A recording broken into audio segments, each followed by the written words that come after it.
दक्षिण कशासाठी? आज खुलासा करतो मी, दक्षिणच्या परवा दिवशी 150 कार्यकर्ते रात्री 1 वाजेपर्यंत माझ्या ऑफिसला बसले.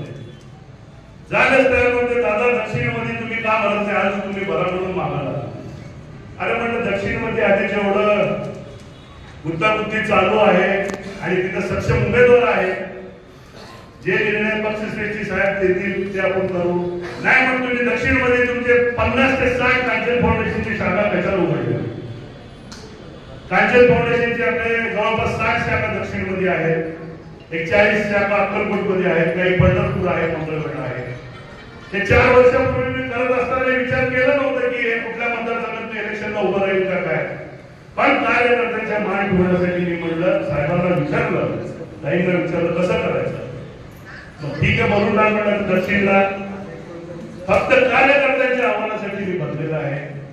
पण माझं जीव, माझं घर, माझे आजोबा असतील, माझे काका असतील, माझे भाऊ असतील किंवा इतर सर्वांनी जिथं चाकोते कुटुंब आज जे आहे ते फक्त उत्तरमुळे आहे, उत्तरच्या लोकांमुळे आहे.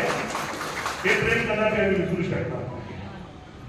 म्हणून शहर उत्तर मध्ये आता मी कोण आमदार आहे, काय आहे ते काय नाही, त्याच्यात आता नंतर तेच करायचं आपल्याला. 2 महिन्यात त्यांनी काय केले काय नाही, पण काँग्रेसचा बाले किल्ला असलेला हे शहर उत्तर आहे. मागच्या 2 टर्मला काँग्रेसला उमेदवारी मिळत नाही म्हणून तिथं विरोधाचा फायदा झाला. मी त्या विषयावर जात नाही. आघाडी धर्म आपलं पाळणं लई गरजेचं आहे, ते आपलं कर्तव्य आहे. महाविकास आघाडीमध्ये कुणालाही मिळेल आपण त्यांचं करणं हे गरजेचं आहे. पण ते म्हणतात ना, विजय होने की कुछ आस है यार, इस बंदे में कुछ तो खास है.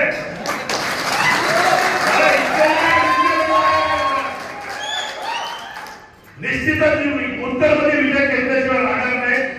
हे पिक्चर नाही, भाऊ तुम्ही म्हणाला ते ट्रेलर नाही, हे ट्रेलर पण नाही, ट्रेलरच्या आधी जे जाहिरात येतं ना छोटस, हे जे आहे आज आमच्याकडे 6,000 लोक आज माझ्या खाली हलगी वाजत चंद्रशेखर विजयाचं यात्रा घ्यायला असं त्यांनी आज रॅली काढली. मी म्हटलं अरे चालत होत नाही, धाकधूक होत होतं आमच्या इथं युनायटेड म्हणून इथं, पण अक्षरशः एकटाही माणूस हल्ला नाही. आज 50 पोरांचा ताफा, 300 टू व्हीलर आणि सगळे कार्यकर्ते एवढ्या मोठ्या संख्येने आले. आज माझ्या कार्यालयापासून इथं उन्हात माझ्या माई मोठे आणि तुमचे किती आभार मानत तेवढं कमी आहे. निश्चितच प्रणितीताई असतील, साहेब असतील, पक्षश्रेष्ठी ज्यांना करेल, माझं काय कोण ह्याच्यावर नाही, ज्यांना उमेदवारी देते आम्ही निवडून देणार आहे, मी ग्वाही देतो. पण स्वार्थ आहे 100% वेळेस मला का द्यावं, मी अध्यक्षांना सगळ्यांना सांगतो. कन्याकुमारी ते काश्मीर पर्यंत, मणिपूर असू दे, तेलंगणा असू दे, कर्नाटक, उत्तर प्रदेश, कुठं पक्षांनी जबाबदारी दिली तिथं मी मागं सरकणार नाही. एक महिना राहून तेलंगणामध्ये माझी टीम घेऊन इलेक्शन केलेलं, ते आता गोष्ट मी बोलत नाही. कशा पद्धतीने हे अब की बार नाही तो कधी नाही असं परिस्थिती आहे. आपली ताई म्हणतात ना, अरे असं कसं देत नाही, अरे असं कसं देत नाही, हे असं अध्यक्षांकडे, अध्यक्षांचे थोडं सगळ्याला घेऊन जाते.